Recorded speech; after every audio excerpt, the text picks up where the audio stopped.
সংবাদ পাঠ মহিলারাই বেশি করে কেন বলেন তো? পুরুষ সংবাদ পাঠক আছে কিন্তু পরিমাণে খুব। কাহিনী মনে করেন সংবাদ পাঠ যারা করে তাদের মধ্যে একবারে হিজাব পরে, নেকাব পরে, বোরকা পরে, শুধু চোখ দুটা খোলা আছে, সংবাদ পাঠ করবে কেউ? কোনো চ্যানেল চাকরি দিবে? কোনো চ্যানেল যায় যদি বলে আমি সংবাদ পাঠিকা হিসাবে, আমার কণ্ঠ অসাধারণ, আমার উচ্চারণ খুবই শুদ্ধ, আমি জার্নালিজমে ঢাকা ইউনিভার্সিটি থেকে অনার্স মাস্টার্স করেছি, আমি সংবাদ পাঠ করব, একদম প্রমিত বাংলা উচ্চারণ করতে পারি আমি, কি বলেন? কোনো চ্যানেল অ্যালাউ করবে? কেন করবে না? একেবারে বোরকা বাদ দেন, শুধু যদি বলে আমি একেবারে নেকআপ টেকআপ করে করবো, তাও দু একটা চ্যানেলে দেখা যায় নামতে আসতে হয়তো বাদ দিয়ে, কিন্তু কোনো চ্যানেল সাধারণত অ্যালাউ করবে না। কাহিনী কি বলেন তো? কাহিনী হলো, আরে তোমাকে দেখতে দিতে হবে তো, আমার কাস্টমার খুশি করতে হবে না? কাহিনী বুঝতে বাকি আছে?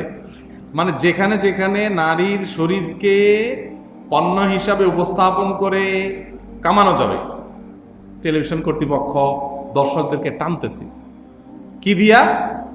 ওই ভদ্র মহিলা দিয়া। শুনতে খারাপ শোনা যায়, কিন্তু বাস্তবতা এটা না? রিসিপশনে কেন একটা সুন্দরী নারী সেজে গুজে বসতে হবে? আচ্ছা, যারা বলেন যে আমরা নারীর অধিকার আদায়ের জন্য নারীকে আমরা পরের উপর নির্ভরশীল করতে চাই না, আমরা নারীর উপকার করতে চাই, নারীবাদী, নারী কল্যাণকামী, তারা জোয়ান জোয়ান সুন্দরী সুন্দরী মেয়েগুলো ধরে ধরে এনে চাকরি কেন করে? বা এই চাকরিটা মানে দেয়ার যে কালচারটা আমাদের সমাজে গড়ে উঠছে, এটা তো ওই আন্দোলনের ফসল। তো এইটা কেন হলো? হওয়া তো দরকার ছিল উল্টা। কোনটা?